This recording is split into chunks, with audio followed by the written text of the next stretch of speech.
Mercedes. Bianca. Carlos. Manny.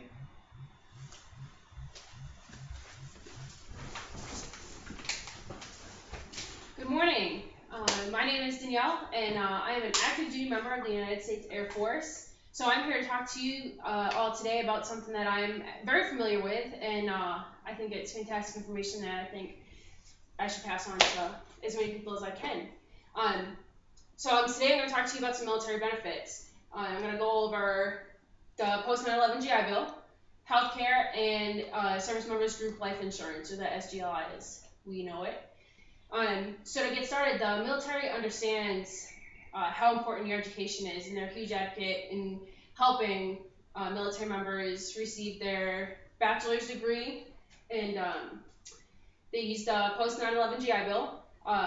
This bill was signed in July of 2008, and it gives military benefits to active duty service members that have served for 90 days or more. This bill is actually really awesome because it offers a living stipend.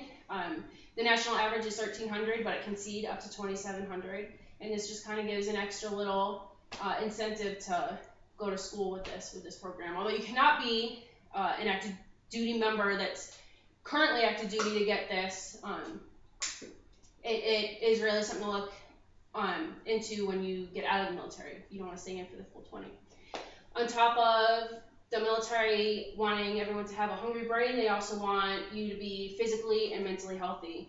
And this is where their health insurance comes in. The health insurance will cover the active duty member as well as their families. It's TRICARE Prime. It's the most affordable and just overall the best military healthcare that they can offer. It's free healthcare, especially in military facilities. It also offers to pay for, if a member needs to go out and see a civilian provider, like for a specialty or whatever, it takes care of that.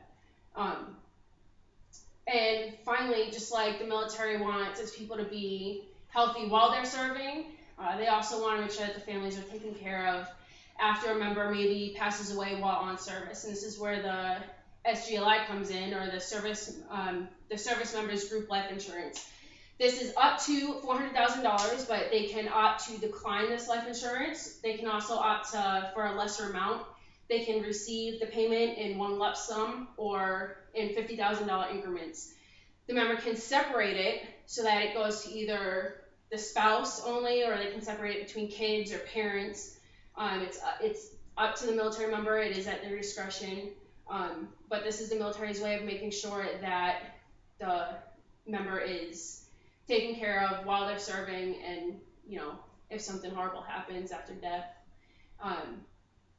These are all really great incentives to join the military. They're great incentives to retire with, and even if you only do 4 years, these are still some really good things to look forward to, especially the healthcare and the education, because in today's economy, we all know that healthcare and schools, sometimes it's a little difficult. So I just think this is really great information. And so to conclude, we went over the post 9/11 GI Bill, we went over healthcare benefits, and we went over the SGLI.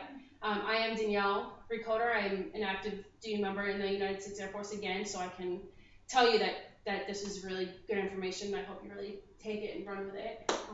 Are there any questions? Yes, I have a question. Okay. What school can I go to with the GI Bill? That's actually a really great question.